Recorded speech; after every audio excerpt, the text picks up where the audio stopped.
रामकृष्ण श्री संतांची या माथा चरणावरी साष्टांग करी दंडवत साष्टांग करी दंडवत। संत श्रेष्ठ श्री चोखोबाराय म्हणजे श्री संत चोखामेळा यांची आज पुण्यतिथी आहे, पुण्यस्मरण आहे। त्यानिमित्तानं महाराजांचं स्मरण व्हावं, त्यांचं चिंतन घडावं या हेतूने आजच्या पुण्यतिथी निमित्ताने श्री संत चोखोबारायांच्या चरित्राचं थोडं वर्णन, त्यांचं स्मरण आपण आजच्या या चिंतनातून करूया। खरं म्हणजे आपल्याला माहिती आहे, आपण संत चरित्राचा ज्यावेळेला विचार केला, संत चरित्राचा विचार करत असताना आपण आपल्या या चॅनलवरून अनेक दिवस संत चरित्रावर व्याख्यान प्रवचन केली। त्यात संत चोखामेळा महाराजांचं सुद्धा चरित्र आपण बघितलं होतं। आज महाराजांची पुण्यतिथी असल्यामुळे पुन्हा अल्प का होईना पण त्यांचं चरित्र आठवावं, त्यांच्या चरित्राचा विचार करावा म्हणून पुण्यतिथीच्या निमित्तानं आज आपण हे चिंतन घेऊन आलो। काय हो संत चोखामेळा महाराज, काय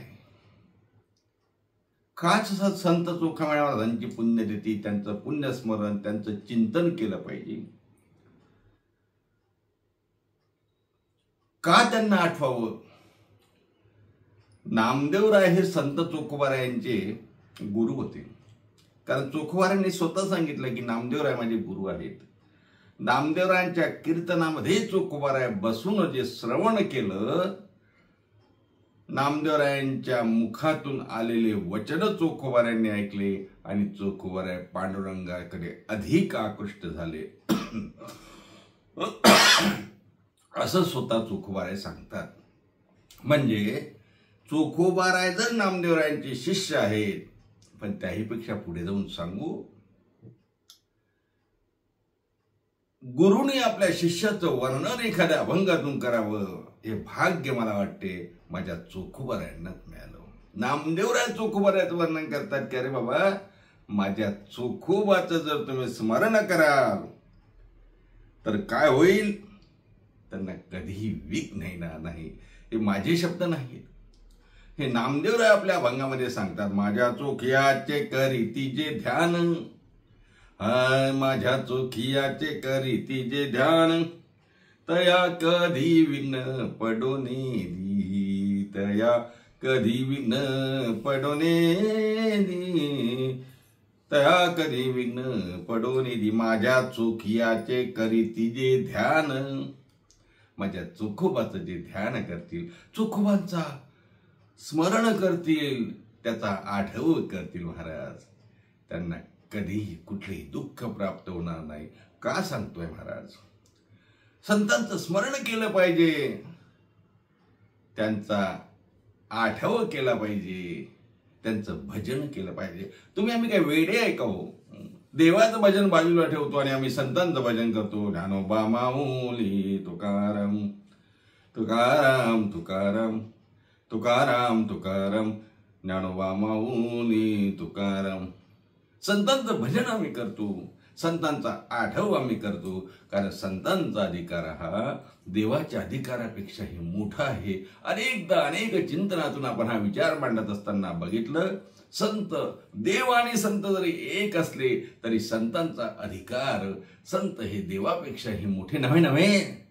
जसं आईला आपला आदर केल्यापेक्षा आपल्या मुलाचे कौतुक केलेले आवडतात, नव्हे आईला आपल्या लाडक्या मुलाला जर कोणी हिणवलं तर आवडत नाही, त्याचा लाड केला तर आई खुश होत असते। तसं संतांचं भजन केलं की हा जगत माऊली असलेला भगवंत तो खुश होतो। म्हणून संतांचं स्मरण करावं। आज चोखोबारायांच्या पुण्यतिथीच्या निमित्तानं चोखोबांचं स्मरण करत असताना आपल्याला चोखोबाचं चरित्र थोडं जर आपण त्याच्यावर दृष्टिक्षेप टाकला तर चोखोबा किती महान अधिकारी होते हे आपल्या लक्षात येईल।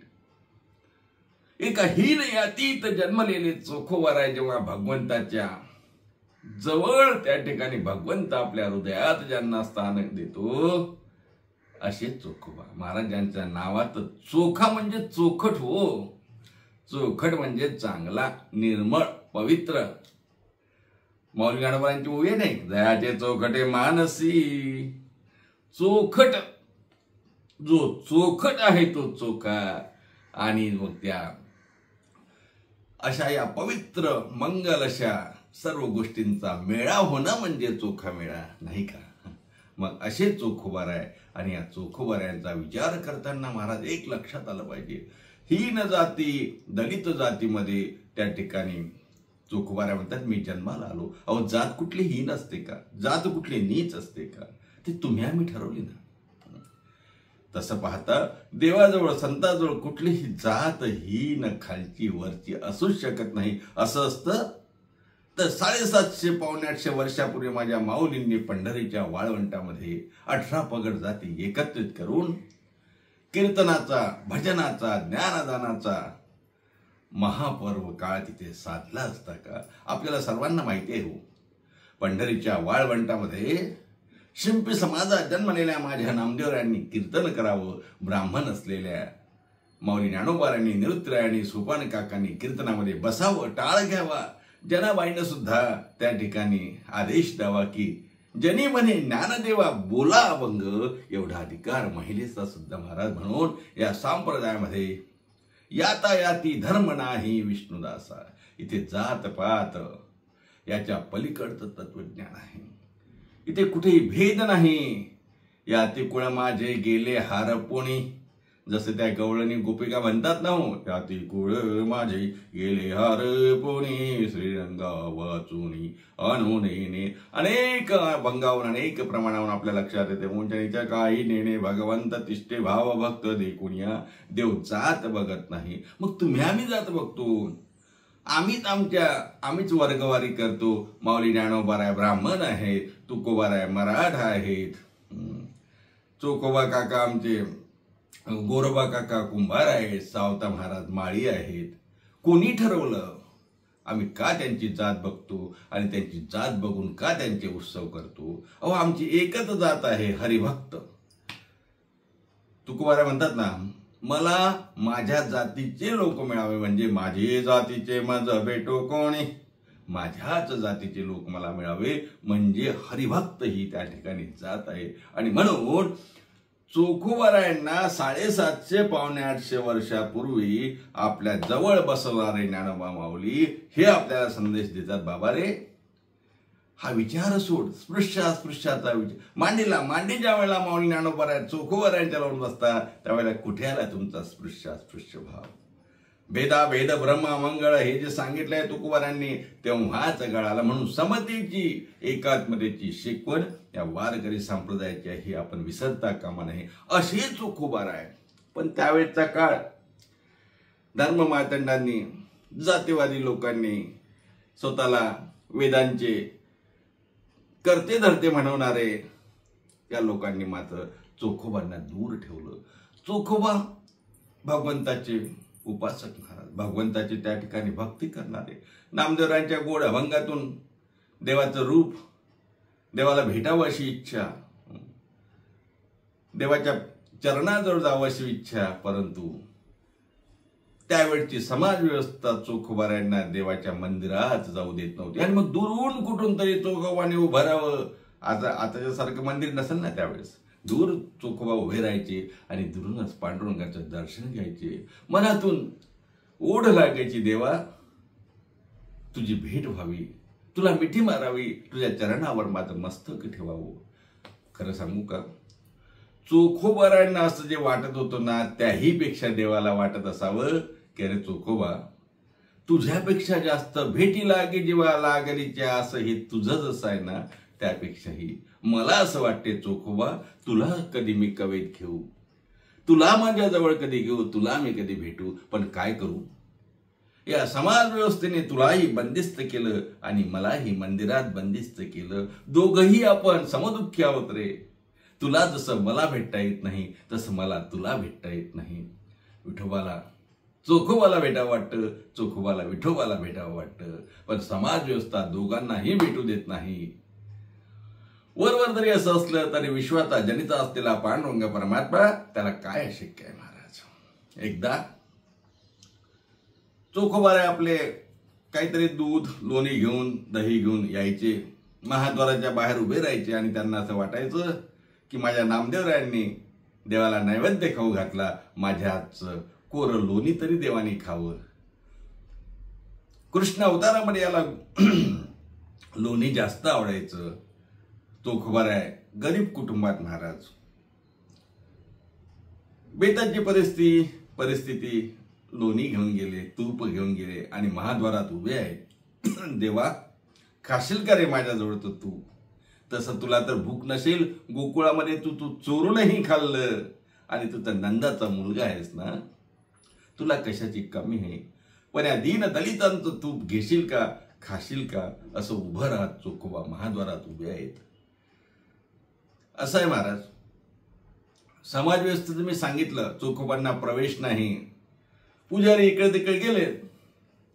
आता चोखोबा कशाला आपली आज्ञा मोडतात? तो चांगले लोक सहसा कायदेभंग करत नाहीत, नाही का?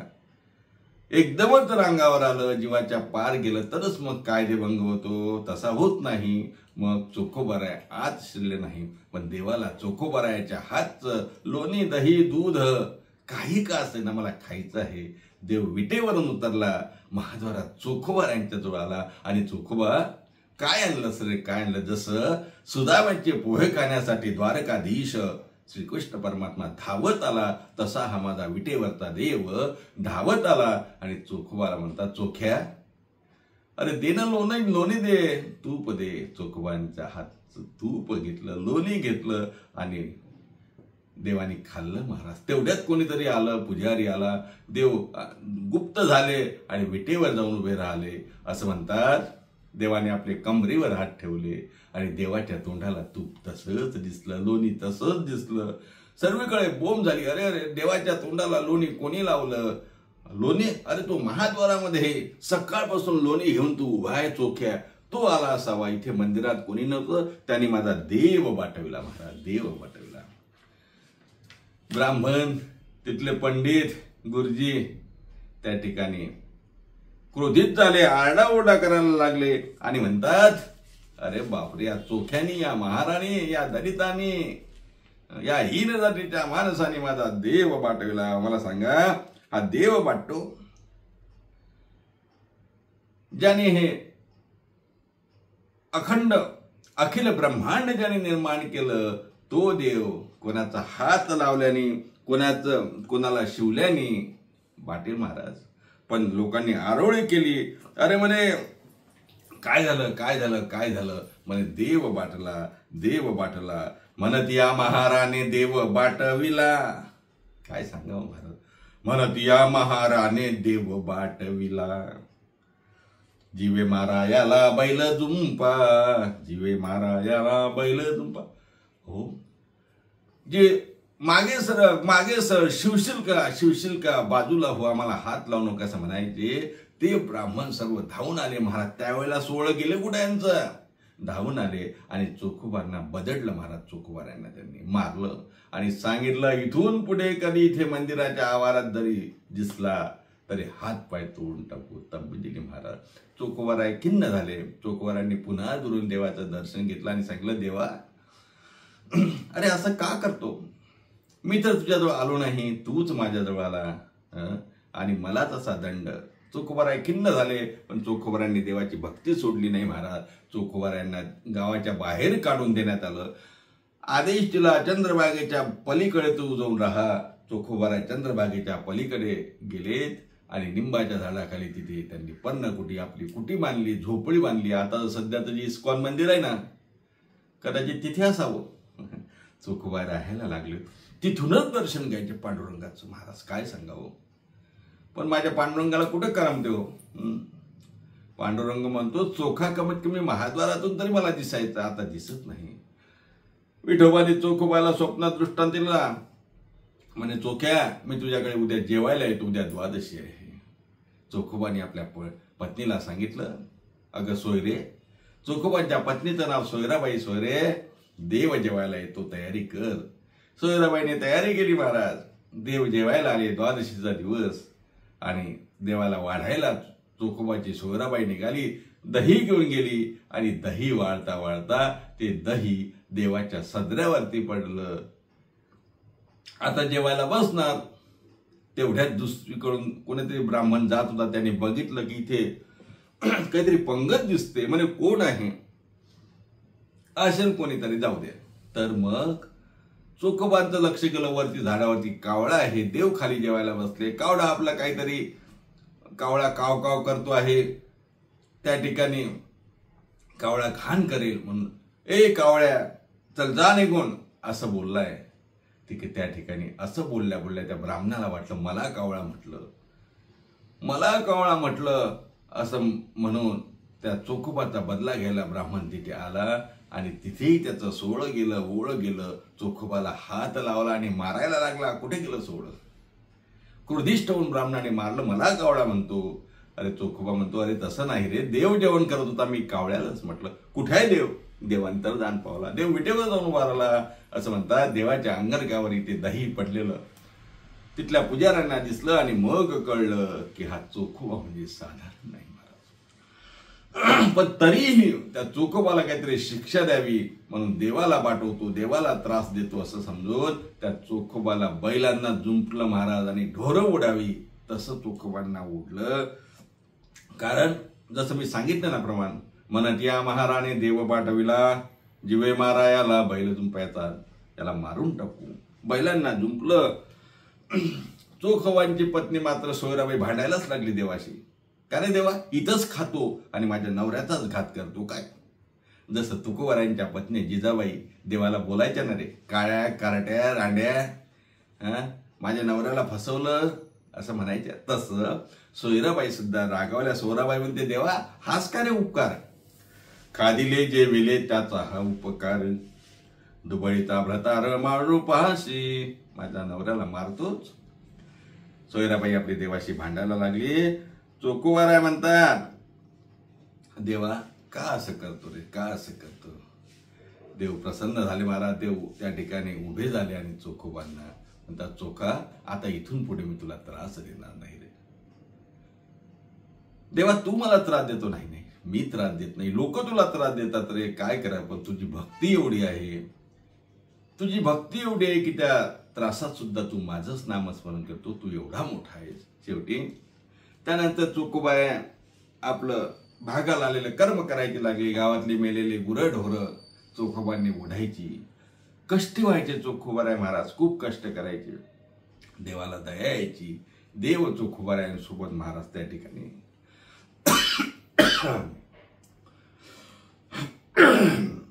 ढोरं ओढायचं काम करायचं. काय सांगायचं? चोखा मेळ्याचे संगे मेले ढोर ओढी अंगे. चोखा मेळ्याचे संगे मेले ढोर ओढी अंगे. मेलेलं ढोर ओढण्याचं काम चोखोबारांच्या सोबत माझा देव करायचा. आता आपल्याला सर्वांना माहिती आहे, देव काम करतो. भक्त समागमे सर्व भावे हरी, न सांगता करी सर्व काम.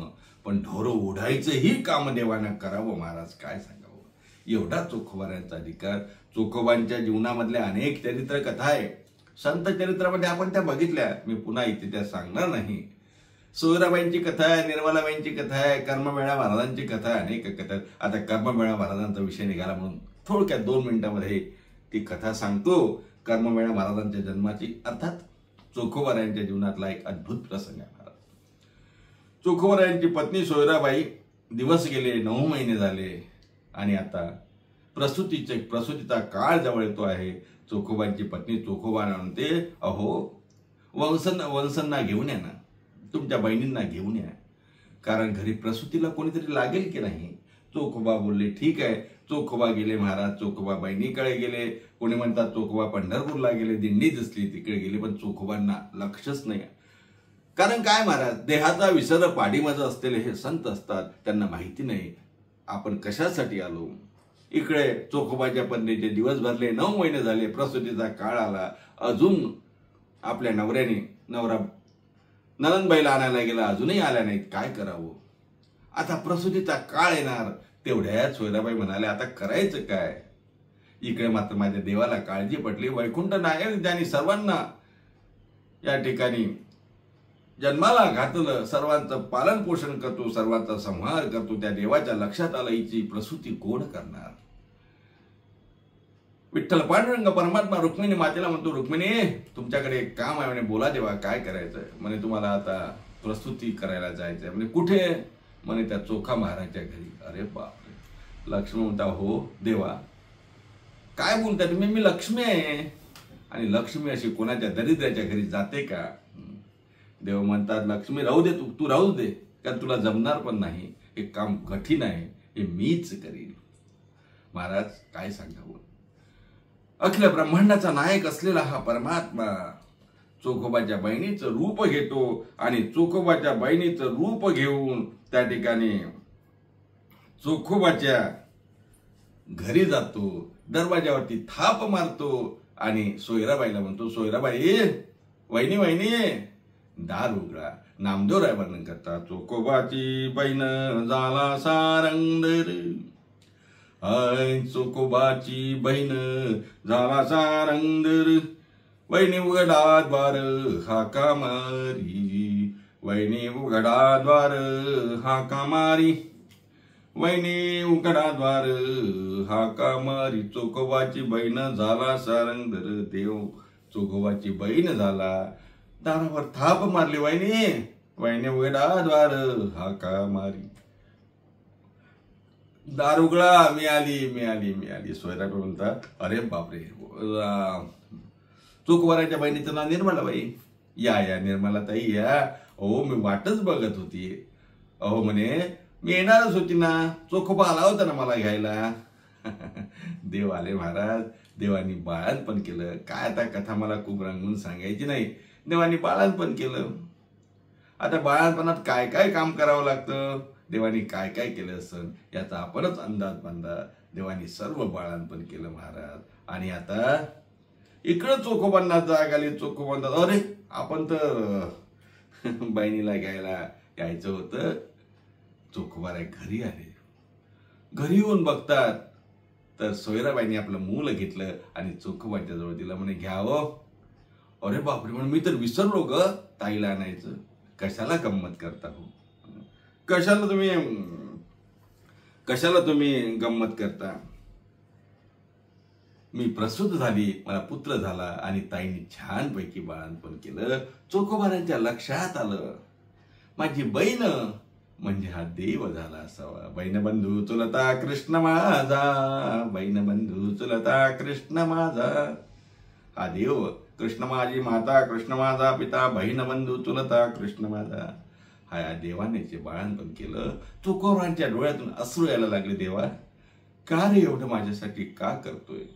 मी काय करतोय तुझ्यासाठी की तू माझ्या बायकोचं बाळंतपण सुद्धा करावं. अहो देवानं बाळंतपण केलं, नाव ठेवेपर्यंत देव थांबला. चोखोबांच्या मुलाचं नाव कर्मफेडा हे देवानं ठेवलं. काय भाग्य चोखोबांचं, काय भाग्य सोयराबाईचं, काय भाग्य साहू कर्मफेड्याचं. असे चोखोबाराय एवढे अधिकार संपन्न. चोखोबांच्या अंकचरित्र आहे महाराज. स्वर्गातलं खराब झालेलं अमृत चोखोबारांच्या दृष्टी पडल्यानं सुद्धा त्या ठिकाणी चांगलं झालं. ही कथा आहे. अनेक कथा आहेत महाराज. चोखोबारायांना आपल्या हीन जातीमध्ये जन्मल्यानंतर जी हीन वागणूक मिळत होती त्याचंही वर्णन कुठल्या अभंगामध्ये चोखोबारायांच्या आलेलं आपल्याला दिसतं. चोखोबाराय म्हणतात, अरे बाबा मी कुठल्या जातीत जन्माला आलो यापेक्षा तुम्ही आणि मी आपल्या हृदयामध्ये एकच परमात्मा वास करतो की नाही, तैसा हृदयामध्ये मी रामू. माऊली ज्ञानोबा सांगतात ना. तेव्हा मी जरी वरून असा आहे, मी जरी या जातीत असलो तरी चोखा डोंगा परी, चोखा डोंगा बळी भावन डोंगा, काय भुलला शिवरली या रंगात. चोखोबारा म्हणतात, मी जरी या जातीत जन्माला आलो असलो महाराज तरी माझा भाव तसा नाही रे. उस डोंगा परी रसनो हे डोंगा हा अभंग चोखोबारायचा प्रसिद्धचा अभंग आहे. चोखोबारायचे आहेत महाराज 50-60 अभंग तरी आपल्याला दिसतात. आणखी असतील मला माहिती नाही. पण प्रचलित अभंगामध्ये चोखा डोंगा उसडोंगा परी रसन होई डोंगा हा चोखोबारांचा प्रसिद्ध अभंग आहे. चोखोबारांनी आपल्या साहित्यातून इथल्या समाज व्यवस्थेवर सुद्धा आसूड ओढण्याचा प्रयत्न केल्याचं आपल्याला दिसतंय. असो काही का असेना महाराज, असे चोखोबाराय भगवंताचे निश्चिम भक्त, त्यांची आज पुण्यतिथी आहे म्हणून पुण्यतिथी संदर्भातलं 5 मिनिट तरी सांगितलं पाहिजे. 5 मिनिट सांगतो आणि थांबतो. पंढरपूरला राहत असणारे हे चोखोबाराय जवळच असलेल्या मंगळवेढ्याला गावकुसाची भिंत पडली आणि तिथल्या कर्त्यांनी म्हणजे गावातल्या मुखियांनी त्या ठिकाणी ते भिंत बांधण्यासाठी पंढरपुराहून मजूर नेले आणि पंढरपुराहून सर्व मजूर नेले आणि ते सर्व मजूर त्या ठिकाणी त्या चोखोबा सुद्धा पंढरपुराहून मंगळवेढ्याला गेले. कशासाठी? कारण मंगळवेढ्याला त्या ठिकाणी गाव कुस बांधले, कुस म्हणजे भिंत बांधायची होती. मंगळवेढ्या भोवती कुस घालावया महाराशी नावया दूत आले. मग सर्व लोकांसोबत चोखोबारे सुद्धा गेले आणि मग त्या भिंतीचं काम चालू झालं. भिंतीचं काम चालू झाल्यानंतर त्या ठिकाणी या सर्वांच्या सोबत चोखोबारे गेलेच, ते पण काम करत होते. एके दिवशी महाराज ते भिंत पडली आणि भिंतीखाली अनेक लोक त्या ठिकाणी मजूर दबल्या गेले. नामदेवराय वर्णन करतात, तया खाली महार बहुचूर झाले, तया खाली महार बहुचूर झाले, चोखाने अर्पिले प्राण देवा. चोखोबाराचा सुद्धा त्यात अंत झाला. चोखोबारांनाही त्या वेळेस महाराज आपला देह ठेवावा लागला. ही बातमी पंढरपुरात पोचली. नामदेवराय शोक करायला लागले, देव सुद्धा शोक करायला. देव म्हणतो, नाम्या माझा चोखा गेला रे. चोखाच्या अंगावरती भिंत पडली आणि चोखोबाने आपला देह ठेवला. महाराज निर्गुण निराकार असलेला परमात्मा पांडुरंग परमात्मा सगुण साकार झाला आणि त्याच्याही डोळ्याला धार लागावी. सगुण परमात्मा सगुण रूप घेऊन त्या ठिकाणी डोळ्यातून अश्रू त्या ठिकाणी देवाच्या सुद्धा यावेत, एवढा अधिकार चोखोबांचा आहे. हो तुम्ही काय घेऊन बसले जातपात, इथे अधिकार बघा. नामदेवरायाजवळ देव रडायला लागले, नाम्या माझा चोख्या गेला रे. आता करायचं काय? नामदेवरायाला देव म्हणतात, नाम्या मंगळवेढ्याला जा आणि माझ्या चोख्याच्या अस्थी घेऊन ये. नामदेवराय म्हणतात, देवा अरे पण त्या अस्थी मी ओळखू कशा? तिथे जाऊन अनेक महार त्या भिंतीखाली दबले रे. देव म्हणतो, विठोबा म्हणतो, नामदेवा तू काळजी करू नको. नामामने देवा कैशा ओळखाव्या, त्या अस्थी मी ओळखू कशा? नामामने देवा कैशा ओळखाव्या, विठ्ठल नाम जयामध्ये निघे. देव म्हणतो, अरे अस्थी उचल, कानाला लाव आणि ज्या अस्थीतून विठ्ठल विठ्ठल विठ्ठल असा जय घोष येईल, ती माझ्या चोखेची अस्थी आहे. देवानी सांगितल्याप्रमाणे महाराज नामदेवराय गेलेत. नामदेवराय गेले मंगळवेढ्याला. वैशाख वद्य पंचमीच्या दिवशी ही घटना घडली होती महाराज. आणि मग नामदेवराय नंतर गेलेत. गाव कुसाची जे भिंत पडली तिथे गेले आणि एक लोक चूर झाले आणि नामदेवराय एक एक अस्थी काढतात, आपल्या कानाला लावतात. ज्या अस्थीमधून विठ्ठल विठ्ठल विठ्ठल विठ्ठल नाव आलं, ती अस्थी नामदेवरायांनी गोळा केली आणि त्या अस्थी घेऊन नामदेवराय त्या ठिकाणी कुठे आले महाराज? पंढरपूरला आले. नामदेवराय वर्णन करतात चोखा महाराजांचं वर्णन काय करावं? नामदेवराय म्हणतात, अस्थी जमा केल्या त्यावेळेला नामदेवरायांचे शब्द आहेत. नामदेवराय म्हणतात, चोखा माझा जीव, चोखा माझा भाव, चोखा माझा जीव, चोखा माझा भाऊ, कुळधर्म देव चोखा माझा, कुळधर्म देव चोखा माझा, काय त्याची भक्ती, काय त्याची शक्ती, काय त्याची भक्ती, काय त्याची शक्ती. अहो ज्याच्या अस्थी कानाला लावल्या तर विठ्ठल विठ्ठल बोलतं. आमचं जिवंत म्हणे, आमचं तोंड विठ्ठल म्हणत नाही. काय अधिकार असेल? चोखोबारांच्या अस्थी घेऊन नामदेवराय पंढरपूरला आले. देवाने आपला पितांबर समोर केला आणि सांगितलं, नामदेवा या अस्थी माझ्या पितांबरामध्ये टाक रे. नामदेव अस्थी आणल्या पार कोणी, घेत चक्रपाणी पितांबरी महाराज. आणि मग पितांबरामध्ये त्या अस्थी घेतल्या. त्या अस्थी महाद्वाराच्या समोर नामदेवपाळी सध्याची जी आहे ना त्या बाजूला स्वतः पांडुरंग परमात्म्याने नामदेवरायांच्या समवेत त्या अस्थी त्या ठिकाणी पुरल्या जिथे आज चोखोबारायांची समाधी आहे। तो दिवस होता वैशाख त्रयोदशी, वैशाख वद्य त्रयोदशी पंचमीला यांचं देह ठेवला चोखोबारायांनी आणि त्रयोदशीला देवानी त्यांच्या अस्थी त्या ठिकाणी पुरल्या जिथे आजही संत चोखोबारायांची पुण्यतिथी आहे। पंढरपूरला गेलात ना, अहो देवाचं दर्शन नाही झालं तरी चालेल, कळसाचं दर्शन घ्या, नामदेव पायरीचं दर्शन घ्या आणि न चुकता माझ्या चोखोबारायांच्या समाधीचं सुद्धा दर्शन घ्या। जीव कृतार्थ होईल, धन्य होऊ आपण। आणि आपल्याला सांगते धन्य आम्ही जन्मा आलो, आपला जन्म धन्य करून घ्यायचा असेल तर संत चरित्राचा विचार झालाच पाहिजे। असे चोखोबाराय, ज्या चोखोबारायांनी माऊली ज्ञानोबारायांच्या सोबत, गोरोबा काकांच्या सोबत, सावतोबांच्या सोबत, नामदेवरायांच्या सोबत आपलं जीवन व्यतीत केलं। पंढरपूरच्या वाळवंटामध्ये पांडुरंग परमात्म्याचा नामाचा झंकार उडवला आणि आपलं कर्म करत करत देवाची भक्ती केली। असे चोखोबा महाराज, त्यांचाच पुण्यस्मरण आहे। चोखोबा महाराजांच्या चरणी नतमस्तक होऊ आणि आपली अल्पशेषी सेवा त्यांच्या चरणी अर्पण करू। एकदा संतांचं भजन करू आणि थांबूया। ज्ञानेश्वर माऊली ज्ञानराज माऊली तुकाराम, ज्ञानेश्वर माऊली ज्ञानराज माऊली तुकाराम, ज्ञानराज माऊली तुकाराम, ज्ञानराज माऊली तुकाराम, ज्ञानेश्वर माऊली ज्ञानराज माऊली तुकाराम।